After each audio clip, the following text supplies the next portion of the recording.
Sweating is actually a mechanism that's called a negative feedback loop. Throwing up from physical exertion is not a sign of a lack of physical fitness.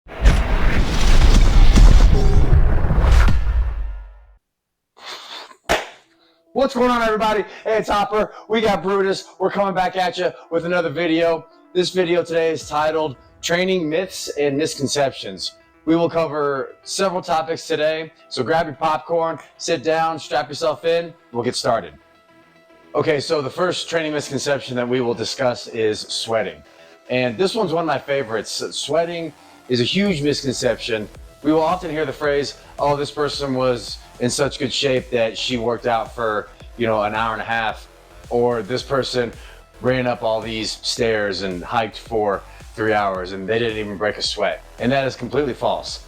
And conversely, we will also hear if someone starts to sweat rapidly, sometimes people will say, oh my gosh, why are you sweating so much? I thought you were in shape. Why are you sweating so profusely? Your shirt is covered. We thought you worked out a lot. We thought you were in shape. Sweating is actually a mechanism that's called a negative feedback loop that is designed to regulate. Regulators! Mount up! This regulation will occur to keep a cell or a system or an organism at a certain temperature or at a certain value. And what happens is, with respect to actual sweating comes from the anterior portion of the hypothalamus. And here's a great diagram right here. And we also have sensory receptors in our skin. And so while we start to work out and we generate movement, we have a graph right here that I actually discussed in my previous video for a stretch reflex of a tissue while we generate movement, where you have your displacement and your force output. And then we have the stretch reflex right here. And as I mentioned, in between right here is where thermal heat is created, because we don't get this entire force return back. So these X's right here will generate that thermal heat. That thermal heat will be sensed by the receptors in the skin and communicated back towards the anterior part of that hypothalamus.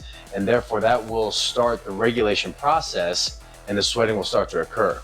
So if someone sweats at a faster rate, they sweat more profusely, their cooling system is much more efficient. And that's actually, that's a good thing. So this idea of sweating, where someone may not sweat for however many minutes and someone says, oh, you worked out this hard and you didn't even sweat, that is completely false. The more an individual works out, the more sensitive their body becomes to the change in body temperature and the thermal heat that they generate from the muscle contractions, the faster their body will start to cool itself off. So there's a negative correlation between the level of fitness that someone has and the time that it takes for the person to initiate their sweating. So the more physically fit a person gets, you'll go up a flight of stairs, or you'll start to vacuum, or you'll start to clean, or do some of the most simple tasks, go to the grocery store.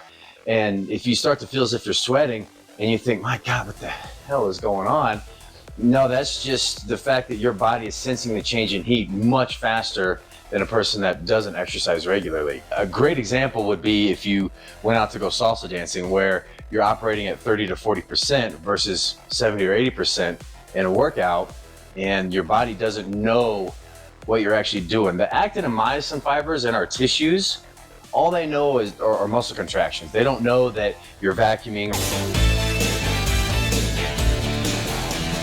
or if you're carrying a bag of groceries, or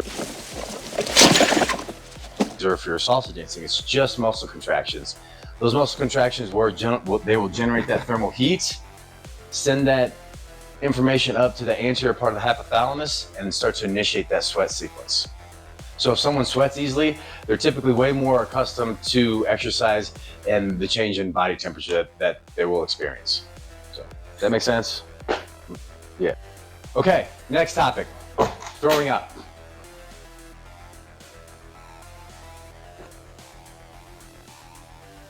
Bruce, I tell you what, man, you're killing me. Especially with respect to exercise. This is another one of my favorites. And I have a lot of favorites, kind of like Brutus.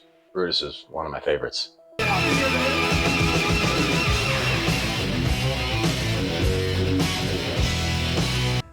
Throwing up from physical exertion is not a sign of a lack of physical fitness.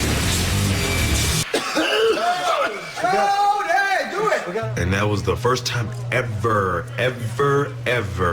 in my career as a pugilistic combatant I threw up. Whatsoever. All it is, it's a sign that someone did not time their food intake or their diet appropriately to when they were going to train. So a great diagram of what the stomach looks like is right here. So if an individual eats 3 hours before a workout, that's arguably enough time for all the food to completely digest and to be absorbed into the small intestine, which of course will take a fair amount of blood to the stomach. However, if someone were to consume too much food,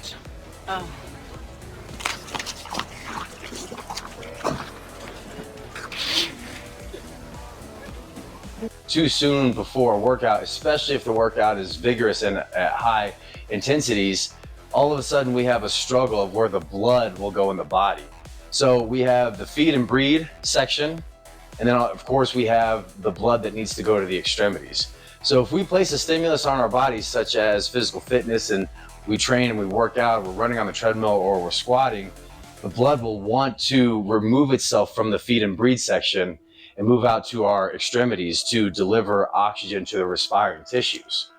And if we ate too soon before the workout, the body either says, hey, I need to digest and absorb this food, which will require a fair amount of blood flow, or I need to meet the demand that this exercise is placing on my body and send oxygen to those respiring tissues. And one of two things will happen if a person exercises too vigorously and they eat too close to that workout. They will either stop the exercise or their body will regurgitate that food. Because why would the blood want to stay in the stomach when you're placing a demand on the tissues for oxygen? And now there's this fight between the rest and digest portion of your body versus the sympathetic portion of your body, which needs that blood. And we also need to understand that physical fitness is a relative term. If someone runs a mile in 7 minutes, that could be a personal best for them, or for someone else, that could be a recovery day. Lloyd, what are you doing? It feels like you're running at an incredible rate, Harry. So to say someone is out of shape because they threw up is nonsensical, and it's also completely relative. And throwing up because physical activity was so demanding is not, for lack of a better phrase, it's not a bad thing. It's just your body's way of trying to get more oxygen to the tissues and get rid of the blood flow that's going to the stomach and get that blood to those respiring muscles.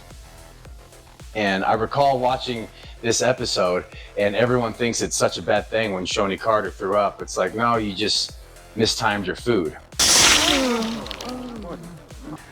Why are you crying? I told you we put it in too early. Now, a dry heave is similar. Sometimes after someone works out at a high intensity and they go and throw up and they don't throw anything up, that is also your body's way to say, hey, let's get some more blood flow to those tissues and let's throw up just in case there's any extra food back in that stomach. So if you dry heave and still don't throw anything up, that's just another mechanism to try to meet the demands of the exercise that you place onto your body. So you'll see, kids throw up at basketball games or wrestling matches, and people get all worried. Provided there's no actual sickness or illness, a majority of the time it's just the mistiming of the food, and it's the body trying to meet the demands of the exercise that was placed on the body. So that's it for this video on myths and misconceptions. For those of you that have any questions, please feel free to contact me. My contact information is in the description box below. For those of you that appreciate this content and wish to support this channel, there are links in the description below to send donations. At the very least, please like this video and subscribe, as well as share this information. And we'll see you all next time.